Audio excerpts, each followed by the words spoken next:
Glória a Deus. Queridos, eu não sei se você percebeu, mas já chegamos em dezembro. Quem percebeu isso aí?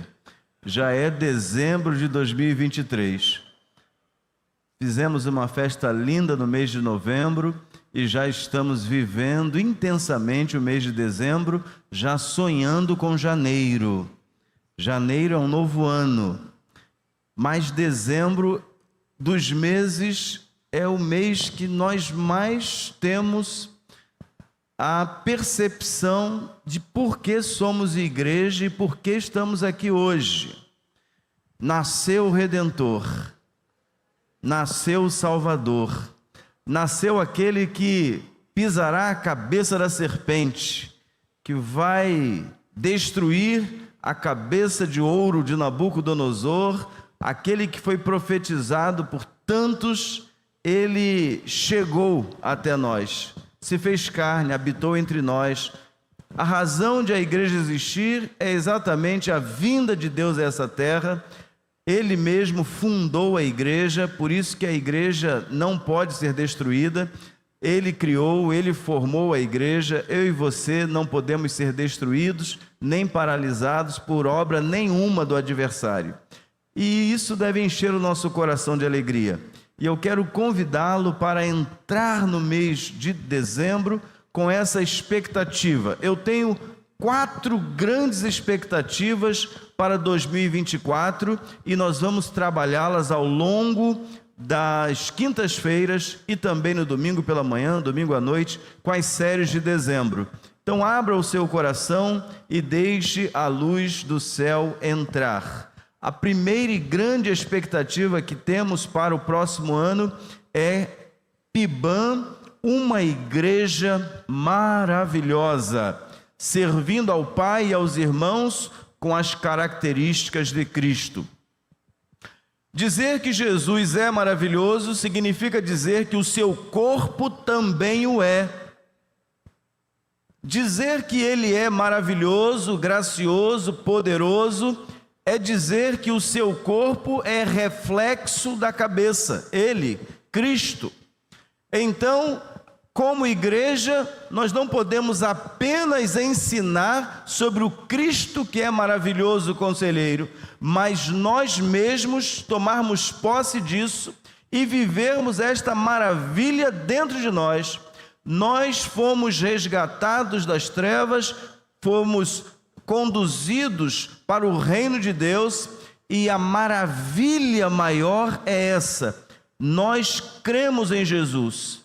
Os sinais são para aqueles que ainda não creem, mas quando eu e você cremos na palavra de Deus, ela é suficiente para fazer um reboliço na nossa vida. Quando Deus dá um sinal, é para que as pessoas creiam. Lembram quando Deus falou para Moisés assim: olha, eu vou te dar autoridade para você fazer um sinal. Se não acreditarem nesse primeiro sinal, faça outro sinal. E olha, se não acreditarem ainda no segundo sinal aqui, faça o terceiro. Quem se lembra disso? Quem se lembra disso? Deus não falou isso? Para que é sinal então? Para o incrédulo. Abraão ouviu a voz de Deus e creu e foi. Ele não precisou de absolutamente nada, de nenhum sinal. Isso é crer. Por isso que eu e você não estamos atrás de sinais, atrás de maravilhas. Por quê? Porque nós já cremos que Ele é. Consegue entender? Agora, os sinais, as maravilhas e tudo isso faz parte do conjunto. Deu para entender? Sim ou não? Então, nós não podemos nem viver aquém nem além. O importante é que você ouça a voz de Deus, creia com o coração e viva de acordo com a vontade de Deus para a sua vida. Eu e você somos chamados para vivermos intensamente pela fé. Queridos, servir ao Pai e aos irmãos com as características de Cristo. Isaías 9, versos 6 e 7. Vamos ler juntos. Porque um menino nos nasceu, um filho nos foi dado, e o governo está sobre os seus ombros, e ele será chamado Maravilhoso Conselheiro, Deus Poderoso, Pai Eterno, Príncipe da Paz. Ele estenderá o seu domínio e haverá paz sem fim sobre o trono de Davi e sobre o seu reino, estabelecido e mantido com justiça e retidão, desde agora e para sempre. O zelo do Senhor dos Exércitos fará isto. Você crê que essas coisas já aconteceram? Elas já aconteceram. Jesus está às portas, ele já está quase voltando. Tudo que ele prometeu, tudo que Deus prometeu, se cumpriram em Jesus. E agora, diante de nós está a igreja, que é o corpo vivo dele. Por isso devemos servir maravilhosamente ao Pai e aos irmãos. Precisamos entender porque Isaías escreveu sobre Jesus e porque a ele foi revelada essa palavra e nós tomamos posse dela inteiramente. Isaías é o profeta que fala à sua geração. Em tempos de apostasia em Israel, a sua mensagem confronta o povo e aponta-lhe a direção de Deus, a deliberação em permanecer na desobediência e consequente exílio predito pelo Senhor.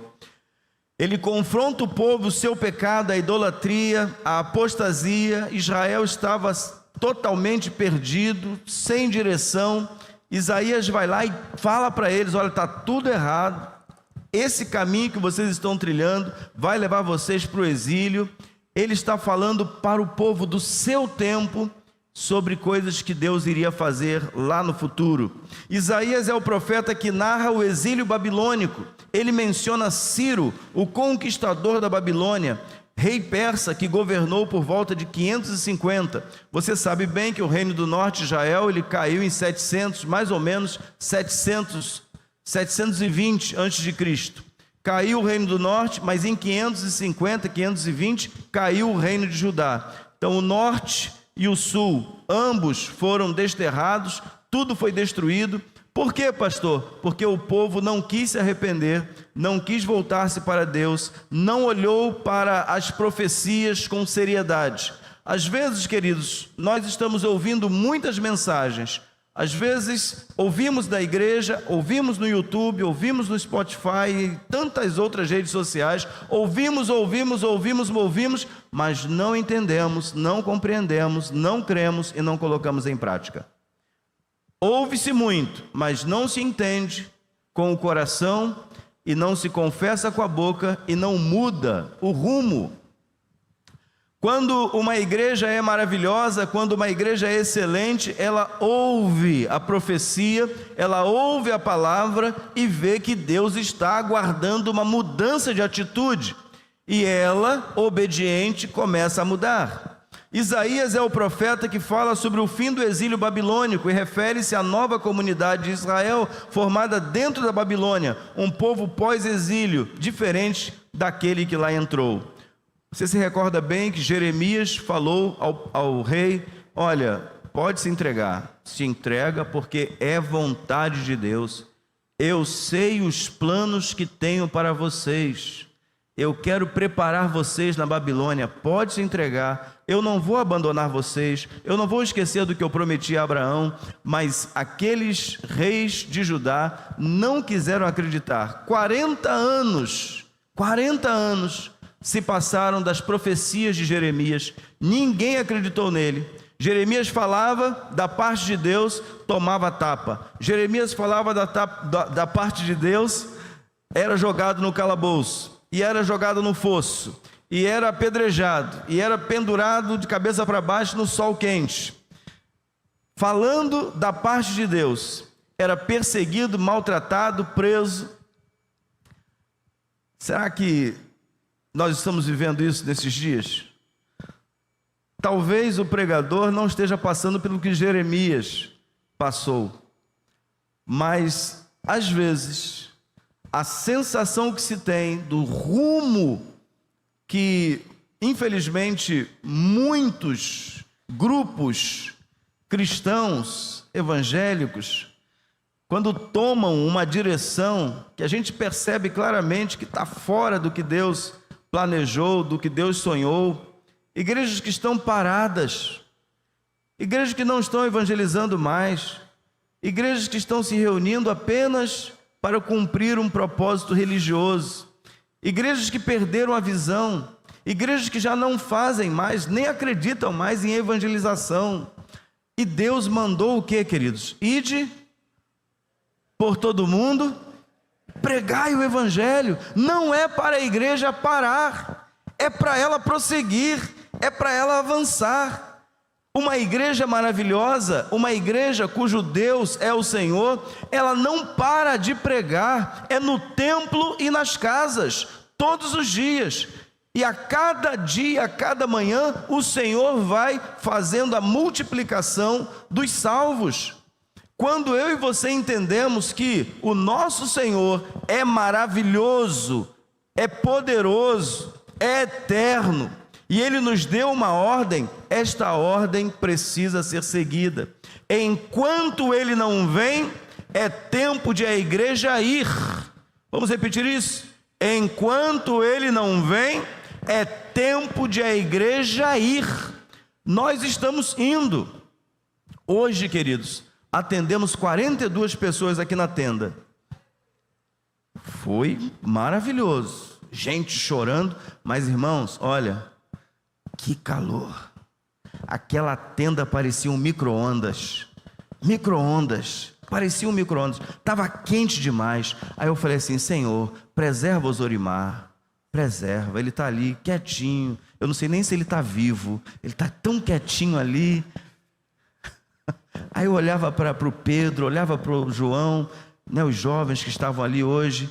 A Giovana estava lá, todo mundo. E eu pensei assim: Senhor, o Senhor andou aquela Palestina, aquilo ali que é sol de verdade. Ele andou, ele suou, ele teve os seus pés cansados também. De vez em quando eles viajavam, ele ia lá para o barco e dormia um pouco, descansava, estava cansado. Era homem como eu e você. E todas as vezes que eu me lembrava do sacrifício de Jesus e tudo que ele passou, eu glorificava. Liliane toda hora trazia uma aguinha gelada. Aleluia, tinha água gelada, tinha sombra, tinha a igreja para dar suporte. Queridos, nós temos uma oportunidade ímpar de pregar o Evangelho, de anunciar o Evangelho. Nós não podemos perder tempo com tantas coisas. Nós precisamos focar e avançar, porque nós somos o povo que ouve a palavra de Deus e não vai deixar para a próxima geração o alcance da nossa cidade. Vejam Isaías 44, 24 a 28. Assim está escrito: assim diz o Senhor, o seu Redentor, que o formou no ventre. Eu sou o Senhor que fiz todas as coisas, que sozinho estendi os céus, que espalhei a terra por mim mesmo, que atrapalha os sinais de falsos profetas e faz de tolos os adivinhadores, que derruba o conhecimento dos sábios e a transforma em loucura, que executa as palavras de seus servos e cumpre as predições de seus mensageiros, que diz acerca de Jerusalém: ela será habitada, e das cidades de Judá elas serão construídas, e de suas ruínas eu as restaurarei, que diz às profundezas aquáticas: sequem-se, e eu secarei seus regatos, que diz acerca de Ciro: ele é meu pastor e realizará tudo o que me agrada. Ele dirá acerca de Jerusalém: seja reconstruída, e do templo sejam lançados os seus alicerces. Isaías profetizou isso. O povo, 200 anos depois, foi para a Babilônia. A profecia dizia que durante 70 anos eles ficariam lá, mas que depois, segundo escreveu Isaías, Ciro, que nem sonhava em ser rei, que nem existia, Deus já sabia que iria criar Ciro para levar novamente os israelitas, os judeus, lá para dentro de Israel, com toda a certeza e força para reconstruir a cidade. Sabe por quê, queridos? Nenhum propósito do Senhor pode ser frustrado. Nenhum. Quando Ele promete uma coisa, Ele levanta tudo. Ele faz de tudo para que a sua palavra, a Bíblia diz que ele vela pela sua palavra para cumprir, e ele cumpre. Por isso que eu e você não precisamos temer, eu e você não precisamos ficar acuados. As coisas estão acontecendo de maneira diferente do que nós sonhamos para a nossa nação? Em muitos casos, sim, mas nós não estamos aqui para olhar para esse nível de nação. Nós estamos aqui para sermos uma igreja maravilhosa, uma igreja que prega a palavra, uma igreja que levanta as mãos e agradece a Deus pela salvação que tem e a missão que Ele nos deu. Nós estamos vendo tudo isso que está acontecendo, isso já foi predito. Aumento da violência, a troca da verdade pela mentira, tudo isso está escrito na Bíblia. Deus, Ele não lança dardos, Ele acerta a flecha no alvo. E eu e você precisamos ser esta igreja excelente, esta igreja maravilhosa.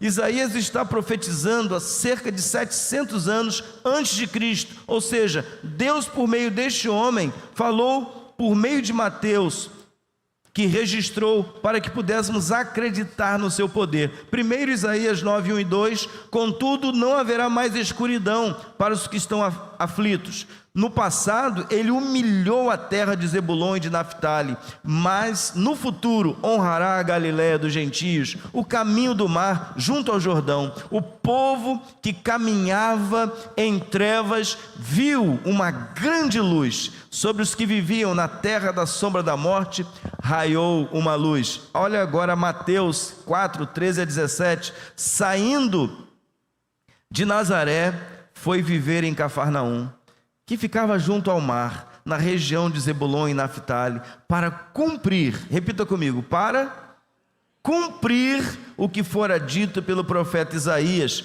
terra de Zebulon e terra de Naftali, caminho do mar, além do Jordão, Galiléia dos gentios. O povo, vamos juntos? O povo que vivia nas trevas viu uma grande luz. Sobre os que viviam na terra da sombra da morte, raiou uma luz. Daí em diante, Jesus começou a pregar: arrependam-se, pois o reino dos céus está próximo. A luz brilhou. A luz mostra tudo. Nada fica escondido diante daquele a quem haveremos de prestar contas. Todas as coisas estão nuas e patentes.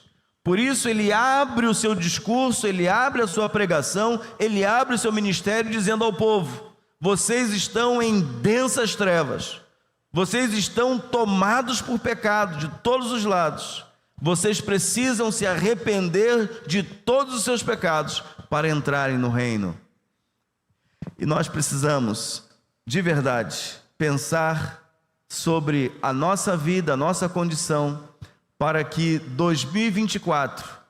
em 2024, nós não venhamos a reproduzir as mesmas coisas erradas. Nós temos que melhorar, nós temos que mudar para melhor. Não mudar para pior, mudar para melhor. Continuar mudando, continuar como diz a palavra em Romanos 12, de acordo com a renovação da sua mente em Cristo, quando você vai sendo transformado dia e noite numa pessoa melhor, numa pessoa diferente, numa pessoa mais cheia de Jesus, quando você começa a viver mais sobre Jesus e viver mais sobre Jesus, as coisas começam também a mudar à sua volta, no trabalho, em casa, com os filhos. Quanto mais Jesus estiver reinando na sua vida, mais as pessoas à sua volta vão ver e vão querer conhecer mais sobre o Jesus que você vive, sobre o Jesus que você crê. As 4 expectativas para 2024. A primeira expectativa, sem dúvida nenhuma, é que a nossa igreja se torne uma igreja maravilhosa, porque o nosso Deus é maravilhoso conselheiro. O profeta Isaías nos dá conta que o príncipe da paz é maravilhoso conselheiro, ou seja, aquele que opera maravilhas, mas não se deixa levar pelo seu poder e força, a fim de derramar sobre nós o seu favor e graça. Ele se humilhou para que nós fôssemos exaltados pela fé nele. Filipenses 2, 5 a 11, você vai ler claramente qual foi a obra de Jesus. Ele era Deus aqui na terra, mas ele se esvaziou. Ele saiu fora dessa condição divina para que nós pudéssemos entrar no céu, para que nós pudéssemos receber pela fé o seu nome, sermos transformados e sermos feitos filhos de Deus. Quando Jesus deixa a sua divindade e toma a nossa forma, ele está dizendo o seguinte: olha, Adão, o primeiro, ele pecou. E eu estou aqui como homem para dizer para vocês que é possível. Se vocês estiverem em mim, se vocês acreditarem em mim, se vocês receberem pela graça a salvação, vocês vão chegar novamente à presença do Pai. A igreja que tem essa mensagem não pode ficar entre quatro paredes. A igreja que tem a mensagem da reconciliação não pode ficar paralisada nos seus ministérios. A igreja que tem uma missão gloriosa como essa não pode pensar em não multiplicar a sua célula. Aleluia! Temos que multiplicar, temos que avançar.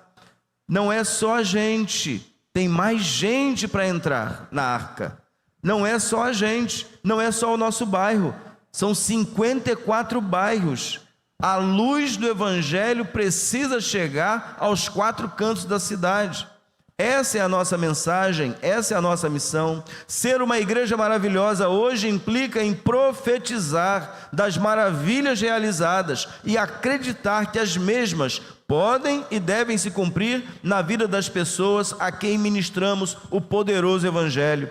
A gente fala aqui na tenda, fala na célula, fala aqui do púlpito, fala na rua. Entrega o seu caminho ao Senhor, confia nele e o mais ele fará. Ou será que nós não podemos pregar isso? Crê em Deus e a sua vitória vai chegar. Ou não pode falar isso? Nós temos a mensagem que pode transformar as pessoas. Nós temos a mensagem, e quando você prega de maneira ousada, quando você prega com firmeza, com certeza desperta fé. Sabe o que o Espírito Santo faz? Ele vai lá e convence. Quem prega é você, quem está animado é você, quem está empolgado é você, mas quem está fazendo a obra é o Espírito Santo na vida da pessoa. Por isso, não é a forma como você fala, é quem fala por meio de você. O Espírito está sujeito ao profeta.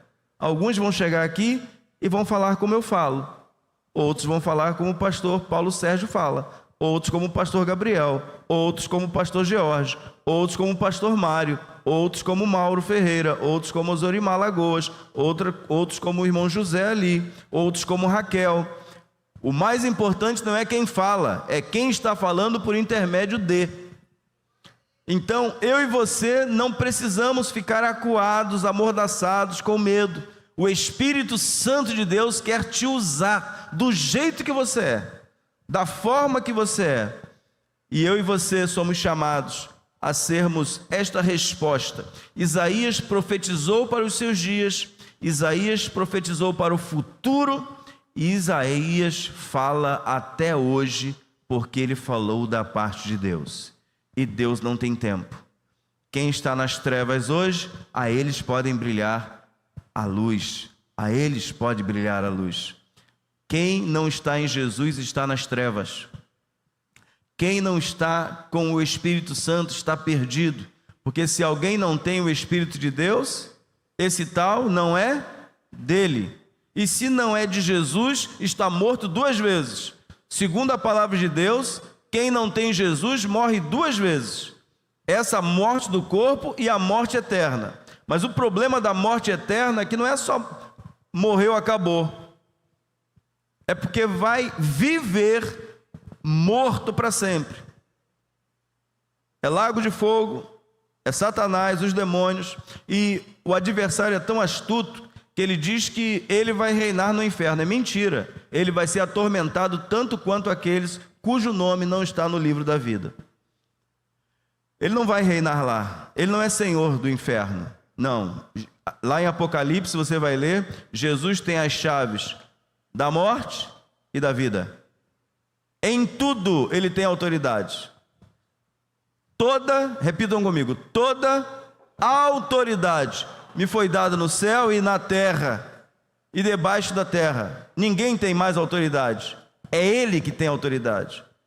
Então lá não tem um demônio lá com um tridente lá, aguardando as pessoas, como se ele estivesse reinando no inferno. É mentira. Ele vai ser precipitado lá. E infelizmente, muitos perdidos, porque não receberam a Jesus, porque não quiseram fazer um concerto com Jesus, eles vão também ser precipitados lá no lago que arde com fogo e enxofre. Quantos sabiam disso aí? Deixa eu ver. Faz aí. Ah, que bom. Todo mundo sabe disso. Por isso que nós devemos acelerar o processo. Por isso que nós devemos correr com o Evangelho. Por isso que nós não podemos apenas vir à igreja. Vir à igreja, queridos, é um presente de Deus. Vir à igreja. Mas ser igreja, indo comissionada para realizar, isso é o que importa. O que mais importa não são os milhares que vêm, mas os milhares que vão, levando a mensagem por onde passam. Seremos uma igreja maravilhosa, porque queremos ver e viver as promessas do Senhor. Assim como o profeta Isaías, o poder e a autoridade de Jesus nos foi confiado para servir as pessoas de dentro e de fora da igreja, para hoje e para amanhã. Isaías anunciou suas profecias a um povo duro de coração, obstinado, contumaz e apóstata. Ele foi marcado como um dos profetas mais messiânicos da Bíblia e também um dos mais rejeitados. Diz a tradição que Isaías foi cerrado ao meio. E até bem pouco tempo eu pensei que ele havia sido cerrado assim, ao meio. Mas não, queridos, a tradição diz que ele foi cerrado ao meio, assim. Como assim, pastor? Porque ele falava da parte do céu. Ele não falava da terra. Quando eu e você falamos da parte do céu, nós vamos ser perseguidos por isso. Quando eu e você tomamos a postura viva, poderosa, de falarmos do céu e de cumprirmos o propósito do céu, prepare-se, prepare o lombo, porque você vai perder muita coisa aqui, mas Jesus nos garantiu o seguinte: aquele que por amor a mim perder a sua vida, achá-la-á para a vida eterna. Mas tem perda, você perde, mas você ganha. O texto do profeta Isaías fala do amor e da compaixão de Deus por nós e da possibilidade de perdermos sua amizade. Vou repetir, o texto do profeta Isaías fala do amor e da compaixão de Deus por nós e também da possibilidade de perdermos sua amizade se não voltarmos os olhos para Ele arrependidos. A carta aos Hebreus acentua a dimensão salvífica da obra de Cristo em sua encarnação, concretização da compaixão divina. No seu amor e na sua misericórdia, Ele mesmo nos resgatou. Isaías 63, 8. Martinho Lutero. Lutero, você sabe, ele tinha uma crise muito grande, ele tinha um medo terrível de ir para o inferno. Quem conhece a história sabe disso. Ele tinha um medo terrível de ir para o inferno. E quando ele finalmente teve acesso às Escrituras e ele pôde traduzir para o alemão e colocou a Bíblia na mão do povo, ele falou assim: não, peraí, a salvação é pela graça, mas o discipulado custa caro, você pode perder a sua vida. A salvação sua é pela graça, amém? Estamos juntos? A salvação é pela graça, não há mérito nenhum, nem meu nem seu. É Ele quem te dá a fé, que te salva, é tudo Ele. Agora, pastor, por que Ele me escolheu? Você quer sair da escolha dele? Celebre, cante louvores e ore para que outros também sejam chamados por Ele. Agora, se você quiser viver a vida cristã piamente, você vai ser perseguido. Você vai ser odiado sem causa. Vão falar mal de você por causa do nome dele, que é maravilhoso, que é conselheiro, que é Pai da eternidade, Príncipe da paz. Enquanto uma igreja está indo de acordo com o que o mundo quer que ela vá, ela não é perseguida, não é apedrejada. Mas quando você começa a alcançar pessoas, quando você começa a transformar realidades, quando o tráfico começa a baixar, quando a educação começa a crescer, quando a cultura vai melhorando, quando as artes vão tomando conta, aí pode perceber e pode se preparar, virá perseguição forte. Por quê, pastor? Porque o mesmo adversário que batalhou no passado, está batalhando também hoje contra a igreja. Só que edificarei a minha e as portas do inferno não prevalecerão contra ela. Essa é a nossa garantia, essa é a nossa certeza. Mas precisamos avançar, não podemos parar. A igreja maravilhosa é aquela que recebe o perdão do seu Pai. Grave isso no seu coração. Você é perdoado. Não viva com a culpa. Você é perdoado. Você está salvo. Você está liberto. Você pertence a Ele. E quem pertence a Jesus, o diabo não pode arrebatar da mão. Não tem como. Ele não consegue nem tocar em você. Agora, se você ficar flertando com o mundo, aí vem consequência. Por isso que Jesus disse: orai e vigiai para não entrares em tentação, não cair na tentação. Sabe por quê? A tentação vem, é certo que virá. Por isso que nós precisamos nos encher mais do Espírito para não cumprirmos as obras da carne, para não cumprirmos a vontade da nossa própria carne. Vejam Isaías 6:7, vamos ler juntos? Com ela, uma referência a Atenaz, que tirou lá a brasa viva do altar. Com ela, tocou a minha boca e disse: veja, isto tocou os seus lábios, por isso a sua culpa será removida e o seu pecado será perdoado. Você pode dar um sorriso? Seu pecado. Está no singular, queridos, porque aqui é o pecado que conduz à morte. A morte já não tem domínio sobre nós, disse o apóstolo Paulo. Por quê, pastor? Porque nós já passamos da morte para a vida. Nós já fomos sepultados no batismo com Ele e fomos ressuscitados com Ele, da mesma forma. Eu gosto de dar aula para o batismo porque a gente se alegra. Nós fomos mergulhados, a exemplo de Jesus, morremos para o mundo e quando somos emergidos, nós estamos vivendo uma nova vida. Aquele que está em Cristo é nova criatura. As coisas velhas já passaram, eis que tudo se fez novo. Nós fomos perdoados. Essa maravilhosa luz brilhou sobre a nossa vida e nós recebemos o perdão dele. A obra maravilhosa de Jesus não estava apenas relacionada às maravilhas e sinais de que ele era o Messias enviado pelo Senhor, mas implicava diretamente com o perdão eterno dos nossos pecados e o livramento da nossa culpa, ocasionada pelo mesmo pecado que nos conduzia à morte. Eu e você temos perdão. Eu e você não temos mais culpa nenhuma. Eu e você estamos na luz. Por isso que quando você erra, por isso que quando a gente erra, vem aquela dorzinha no coração. Errei. Acontece isso com você? Sim ou não? Levanta a mão aí. Acontece ou não acontece? E se alguém disser que não peca, já pecou, é mentiroso. Mas se confessarmos os nossos pecados, Ele é fiel e justo. Quando a gente entende isso, a gente vive de maneira agradável ao Senhor, não é pecando. Já que onde abundou o pecado, superabundou a graça, deixa eu pecar mais. Paulo já resolveu isso. Paulo já deixou muito claro que não é assim que funciona.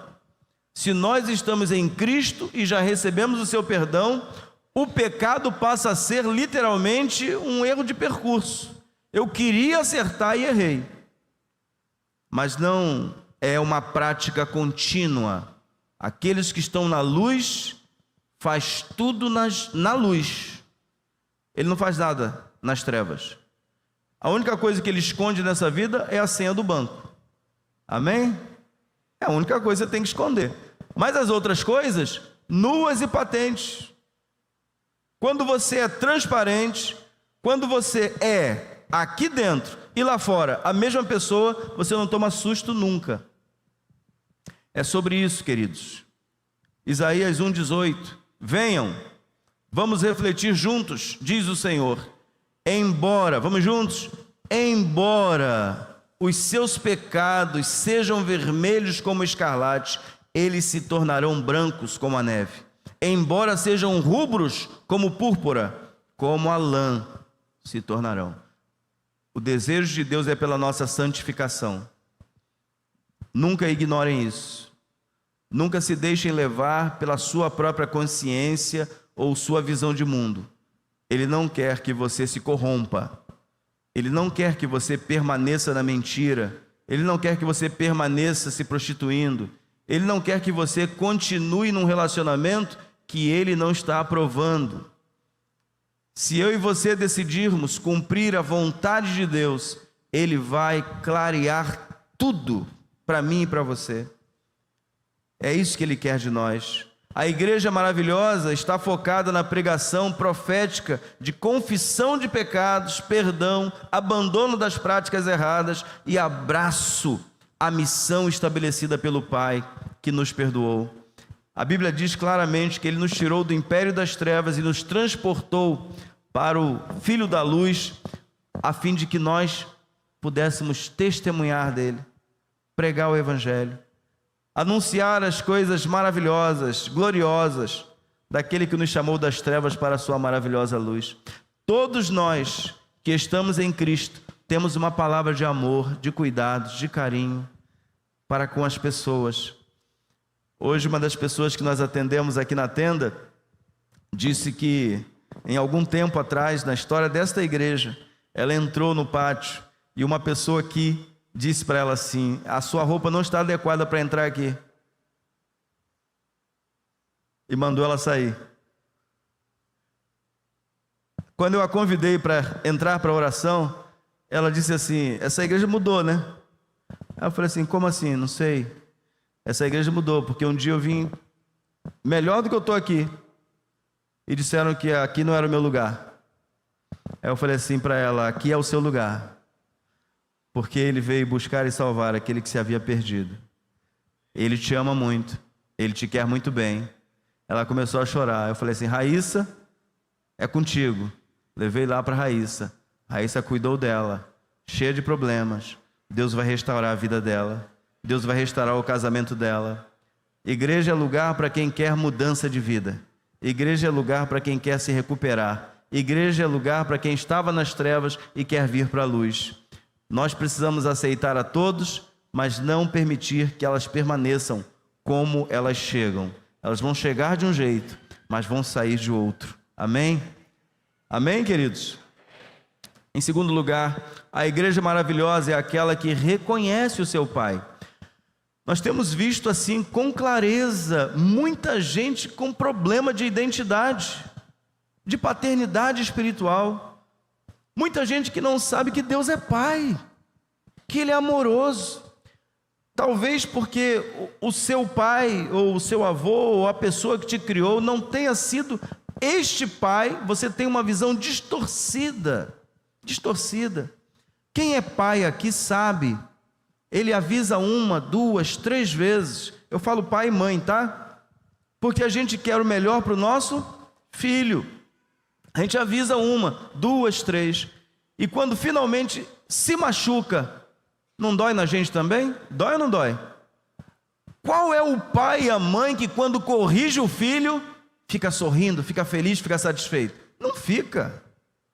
A gente, quando tem que dar uma terceira vara da infância e adolescência, não é? De vez em quando, você não fica bem, porque você não quer fazer aquilo. Mas a Bíblia diz que se alguém está sem disciplina do Senhor, é porque não é filho. Então, ensinar faz parte, exortar faz parte e disciplinar também faz parte. Você não vai fazer como os antigos faziam, não é? Porque hoje, se fizer, eu acho que minha mãe seria presa. Quem teria aí a mãe presa hoje? Olha aí. Você sabia que hoje uma criança, se me bater eu te processo. Criança, está falando assim já. E nós temos que ter cuidado mesmo, porque hoje em dia as coisas estão difíceis nesse sentido. Mas olha, foi muito bom. Davi disse certa vez o seguinte, não Davi o meu irmão, Davi, o rei Davi. Ele disse assim: foi bom eu ter sido afligido, porque hoje eu guardo a sua lei. Então, quando uma criança, um adolescente, um jovem, quando ele não recebe disciplina, orientação, ele acaba se perdendo, porque faltou a ele um balizamento de orientação. Reconheça o seu pai. Vejam, João 15, 24 a 27. Se eu não tivesse realizado no meio deles obras que ninguém mais fez, eles não seriam culpados de pecado. Mas agora eles as viram e odiaram a mim e a meu Pai. Mas isto aconteceu para se cumprir o que está escrito na lei deles: odiaram-me sem razão. Quando vier o conselheiro, esse que nós estamos falando hoje, quando vier o conselheiro, que eu enviarei a vocês da parte do Pai, o Espírito da verdade que provém do Pai, ele testemunhará a meu respeito, e vocês também testemunharão, pois estão comigo desde o princípio. Quem é de Jesus tem a Deus como Pai e Senhor, e tudo que é de Jesus é nosso também por herança, não porque merecêssemos, mas porque pela fé nos tornamos herdeiros com Ele de todas as coisas. Eu e você já somos herdeiros. Quem é perdoado é recebido como filho, e quem é filho tem herança. Deus enviou Isaías a um povo que não o reconhecia como pai amoroso e fiel em todas as suas promessas. A igreja maravilhosa é aquela que dá glória a Deus em tudo que realiza, de acordo com a sua direção, vontade e propósito. Nós estávamos aguardando com ansiedade, mas não a ansiedade tóxica. Estávamos em oração. E a igreja tem orado, e o grupo da Torre de Oração tem orado, as irmãs lá da MCM estão orando, todo mundo está orando nas células. E hoje, finalmente, saiu o documento que fecha, que sela o desmembramento lá do terreno. Aleluia! Glória a Deus! Glória a Deus! Ele está começando essa boa obra e Ele é fiel para completar. Ele é fiel. Lá em Salvador, agora nesse final de semana, um irmão muito precioso falou assim: e aí, pastor, eu vi lá que vocês compraram uma área, vão construir, como é que está a cabeça? Está no lugar. Está no lugar. Por quê? Porque é Ele que está fazendo, não sou eu. Nós aqui, todos nós aqui, somos um canal de Deus para abençoar a cidade. A glória de quem? Dele. Para quem? Para Ele. É para o nome dEle. Por isso que eu falei, não quero placa nenhuma lá, Zorimar. O pastor Cândido, nada disso. A Ele, Jesus, Senhor, maravilhoso, conselheiro, Deus forte, Pai da eternidade, Príncipe da paz, a honra, a glória, o domínio, para sempre e sempre e sempre. É a Ele, a Ele, a Ele, porque é dele e para Ele todas as coisas. Eu só estou aqui porque Deus me deu um dom e um chamado. Você está aí fazendo um trabalho maravilhoso na tenda, nas células, no bazar, nas crianças. Por quê? Porque Deus te chamou para servir onde você está servindo. No próximo domingo a gente vai ter aqui a Feira dos Ministérios. Você vai receber um folheto, o que cada base significa, você vai saber aonde o seu dom espiritual está te levando para servir em 2024, você vai receber treinamento em 2024, sábado agora às 16 horas já tem um treinamento maravilhoso, não falte, sábado 16 horas aqui na nossa igreja, vai ter um treinamento maravilhoso com o pastor Assir, um estudo profundo para quem quer servir ao Senhor, para quem quer trabalhar e fazer diferença no reino de Deus, sábado 16 horas, não paga nada, amém? Fala para o teu vizinho aí, não paga nada, é de graça. Não paga nada. Mas eu e você precisamos vir, precisamos contribuir também. Vejam, que mesmo quando Deus endureceu o coração do povo, aquele povo difícil, também era propósito de Deus endurecer. Mas pastor, como assim? Paulo explica lá em Romanos 9, 10 e 11, Paulo vai dizer: o endurecimento veio em parte sobre Israel, até que os gentios entrem, todos. Eles são inimigos do evangelho por vossa causa, mas são amados por causa de Abraão, Isaque e Jacó. Depois que todos os gentios do mundo todo entrarem, aí eles vão ser recebidos de novo. Não é um mistério? Leia. Mas vejam, que grande amor Deus demonstrou por nós. Ele disse: vá e diga a este povo, estejam sempre ouvindo, mas nunca entendam. Estejam sempre vendo e jamais percebam.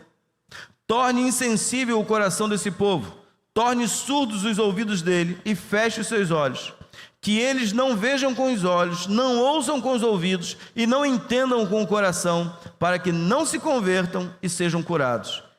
Então eu perguntei: até quando, Senhor?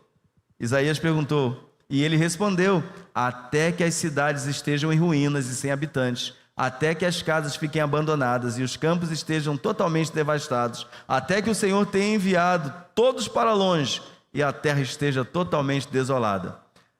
Depois disso, eu vou abrir o entendimento deles.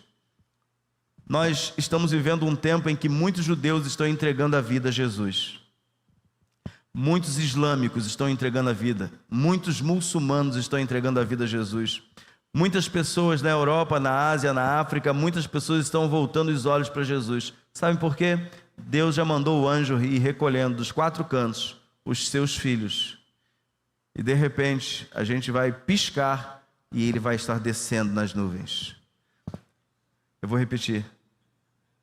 A menos que você não queira. Mas eu quero. Quem quer? Ah, eu queria muito ver. Eu queria muito ver. Não sei se vou ver, mas eu queria muito ver. O céu se abrindo, o mar desaparecendo, o Filho do Homem, meu Deus do céu. Quem é que não vai ajoelhar? Quem é que não vai ficar prostrado? Quem é que não vai clamar? Quem é que não vai se emocionar naquele dia? Mas nós somos chamados hoje para servi-lo até que ele venha. Então, lamparinas acesas, azeite, coloca azeite nesse teu corpo, coloca azeite, coloca óleo da unção, prepare-se, porque a jornada em 2024 será tremenda, há muito trabalho pela frente, e Deus vai usar a sua vida. Em último lugar, a igreja maravilhosa é aquela que atua como seu pai. Isaías 6:8. Então ouvi a voz do Senhor, vamos juntos? Conclamando: quem enviarei? Quem irá por nós? E eu respondi: eis-me aqui, envia-me. Antigamente, no texto mais antigo, envia-me a mim. Não se sinta pressionado, se sinta chamado, convidado, despertado para servir. Há muito que fazer, e quanto mais você se dedicar a servir ao povo de Deus e à cidade, mais Deus vai abençoar e separar a sua vida para o propósito dele. Gálatas 4, 7, Gálatas 4, 4 a 7, está escrito assim: mas, vamos juntos em pé? Mas, quando chegou a plenitude do tempo, Deus enviou seu Filho, nascido de mulher, nascido debaixo da lei, a fim de redimir os que estavam sob a lei, para que recebêssemos a adoção de filhos. E porque vocês são filhos. Vamos todo mundo juntos?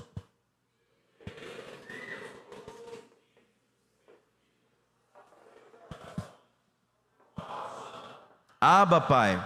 Assim, você já não é mais escravo, mas filho. E por ser filho, Deus também o tornou herdeiro. Eu não sei se você já recebeu uma herança. Quem aqui já recebeu herança? Não precisa ficar com medo não, o pastor não vai pedir sua herança não. É sua. Já recebeu herança. Quanto você trabalhou por essa herança? Nada. Por quê? Quem ajunta a herança para o filho é o pai. Tudo que Jesus conquistou na cruz, lembra dessa canção? É direito nosso pela graça, não é pela arrogância não. Pela graça de Cristo, Ele nos fez herdeiro de tudo que pertencia a Ele. Então, vamos viver de tal maneira que o recebamos completamente, com todo o perdão que Ele tem para nos conceder. Reconheçamos que Ele é o nosso Pai amado. E vamos atuar como o nosso Pai, servindo aos nossos irmãos e servindo também a sociedade à nossa volta. Não perca a oportunidade de servir. Não transfira para outra pessoa aquilo que Deus pediu a você.